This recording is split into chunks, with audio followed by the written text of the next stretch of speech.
અને 5 વર્ષથી તમારા વિડીયો જોઉં છું, પણ પહેલી જ વાર કોલ કર્યો ને લાગી ગયો કોલ. ખૂબ ખૂબ નમસ્કાર મિત્રો, નવા વિડીયોની અંદર તમારું હાર્દિક સ્વાગત છે.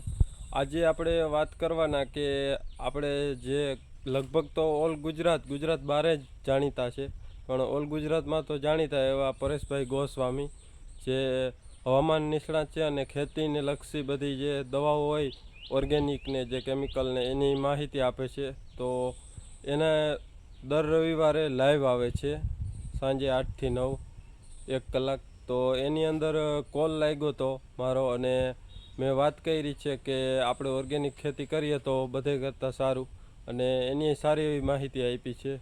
અને આપણી જે આ ચેનલ છે તો એના વિશે થોડીક માહિતી આપી. તો આખો વિડીયો જો એટલે ખબર પડી જાય. અને જો પરેશભાઈ આ વિડીયો જોતા હોય તો એક ગમે એવી નાની એમથી કોમેન્ટ કરી દેજો અને આખો વિડીયો જો. હાજી પરેશભાઈ, હાજી ઉમરિયા તાલુકાના સિંહણ ગામથી બોલું છું. જી જી કાકાભાઈ સિંહણ. અને મારું નામ ભાટુ અરસી છે, કેશુરભાઈ આહિર. જી જી અને 5 વર્ષથી તમારા વિડીયો જોઉં છું, પણ પહેલી જ વાર કોલ કર્યો ને લાગી ગયો કોલ. ખૂબ ખૂબ અભિનંદન. બોલો બોલો. અમે ઓર્ગેનિક ખેતી કરીએ છીએ, ગાય માતા રાખી છે 10-12. સરસ સરસ, ખૂબ સરસ. તો અમારે યુટ્યુબ ચેનલ છે, તો જો મારું નામ AK આહિર, કાવ રિલેટેડ ફાર્મિંગ. જી જી તો આપણે કેમિકલ જેમ બને એમ ઓછું વાપરીએ ને આ ખેતી કરીએ તો વધારે સારું એમ. સરસ સરસ. અને યુટ્યુબ ઉપર આ બધું ખેતી વિશે બતાવો છો તમે? હે, તમે જે ઓર્ગેનિક ખેતી કરો ગાય આધારિત, ઈ તમે યુટ્યુબ ઉપર બતાવો છો? હા હા સાહેબ, બધું ડીકમ્પોઝર, વેસ્ટ ડીકમ્પોઝર. તમારું યુટ્યુબ ચેનલનું નામ બોલી જાઓ.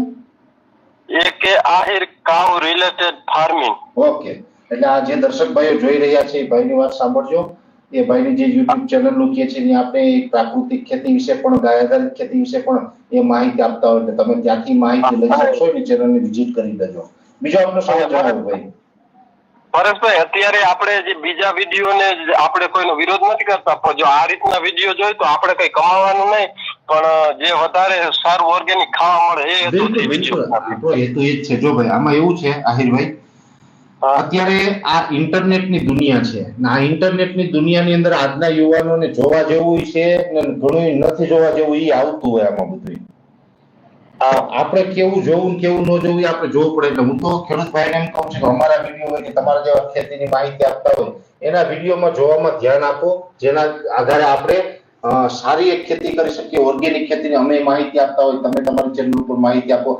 આવી માહિતી જો ખેડૂતો જોશે ને તો ખેડૂતોને કાંઈક નવું શીખવા મળશે. અને હું તો એવી અપેક્ષા રાખું કે તમે બધા એક વખત જોવો. જરૂરી નથી કે તમારે જોવું હોય તો તમારે પછી પ્રાકૃતિક ખેતી કરવી જ છે. તમારે ન કરવી તો કાંઈ વાંધો નહીં, પણ પેલા તમારે જાણો તો ખરા, તમને માહિતી હોવી જોઈએ. પછી કરવી ન કરવી તમારી ઈચ્છાની વાત થાય, પણ તમે જોઈ હશે ને માહિતી લીધી હશે ને તો તમને જીવનમાં ગમે ને ક્યાંક ને ક્યાંક ઈ કામ લાગશે. ચોક્કસ ચોક્કસ. જી જી બોલો બીજું. બાકી તમારા વિડીયો હું દરરોજ જોઉં છું. હું જ્યારથી નાનો હતો, 10 વર્ષનો, ત્યારથી જે તમારી ચેનલમાં લગભગ 59 સબસ્ક્રાઇબર હતા. ઓહો, તો બહુ તમે વર્ષોથી જોઉં છું. બહુ વર્ષોથી જોઉં છું.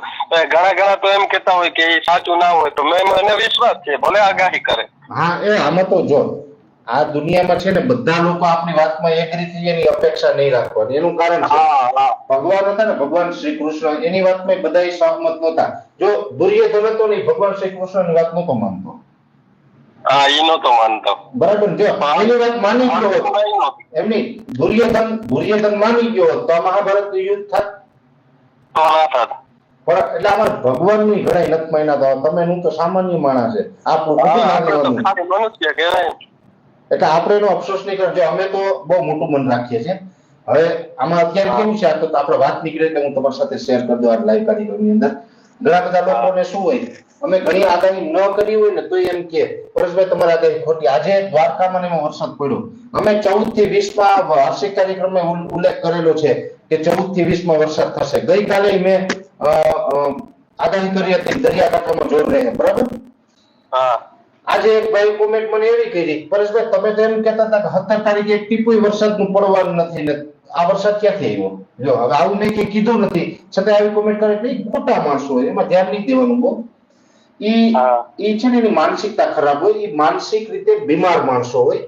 અને ભગવાન એને સદબુદ્ધિ આપે એવી પ્રાર્થના કરવાની હોય. અને ઘણા લોકો એવા છે કે હું સરકાર વિરુદ્ધ ને વિપક્ષ વિરુદ્ધ ને ઘણું બોલું છું.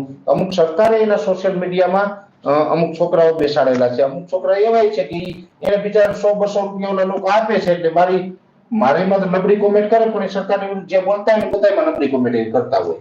એનું કામ જ એ હોય, એને મજૂર તરીકે રાખ્યા હોય. અમુક એવા હોય તો હવે ઈ ભલે ને મને નબળી કોમેન્ટ કરીને એનાથી એનું રોજગારી હાલતી હોય, 200 એને મળતા હોય, મને શું વાંધો? એટલે આમાં તો ઘણી બધી પ્રકારનું હોય, એમાં બહુ ડીપમાં આપણે જતા નથી. પણ આપણું હેતુ એક જ છે, દુનિયા ગમે તે કે સંપૂર્ણ નિસ્વાર્થ ભાવે અમે ખેડૂતોને માહિતી આપી. અમને જાણ એક વસ્તુ અલગ છે કે અમે કઈ ભગવાનના દીકરા તો છે નહીં. ટેકનોલોજીના આધારે મિટિયોલોજીનું જે પ્રિડિક્શન થતું હોય છે એ આધારે હું પ્રિડિક્શન કરીને માહિતી આપું છું. એમાં ઘણી વખત અમારી માહિતી 5-10% ખોટી પણ પડતી હોય, આપણે સ્વીકાર નહીં, ઘણી વખત ખોટી પડી ગઈ. પણ એ ઈરાદો ન હોય, ખોટી માહિતી આપવાનો ઈરાદો ન હોય, પણ 10% તો કદાચ ગમે એ આગાહી કરે એની ખોટી પડે. હવામાન વિભાગના અધિકારીઓ છે એ 1.5 લાખ 2 લાખનો પગાર લે, એ આપણે ટેક્સના પૈસામાંથી પગાર લે, એ આગાહી આપે એની ઘણી વખત ખોટી પડે છે. તો હું તો તમને મફતમાં આગાહી આપું છું, હું ક્યાં કોઈ પાસે લેવા તો નથી આવતો કઈ. પણ એ બધું મારે પબ્લિકને ના સમજાવવા જવાય, કેમ કે આ બધાની માનસિકતા સરખી ના હોય. એટલે અમે તો નિસ્વાર્થ ભાવે આગાહી કરીએ, નિસ્વાર્થ ભાવે ખેતીની માહિતી આપીએ. અમે તો ઘણી દવા, બિયારણ, ખાતરની માહિતી આપતો હોય. ઘણા એમ થતું છે પરેશભાઈ શું અમે પૈસા લીધા છે, 1 રૂપિયો કોઈ દિવસ કોઈ કંપની પાસે લીધો એ સાબિત કરીએ ને એનું જિંદગીભર ગુલામ બની જાવ. અમે ક્યારેક કોઈ પાસે પૈસા નથી લેતા.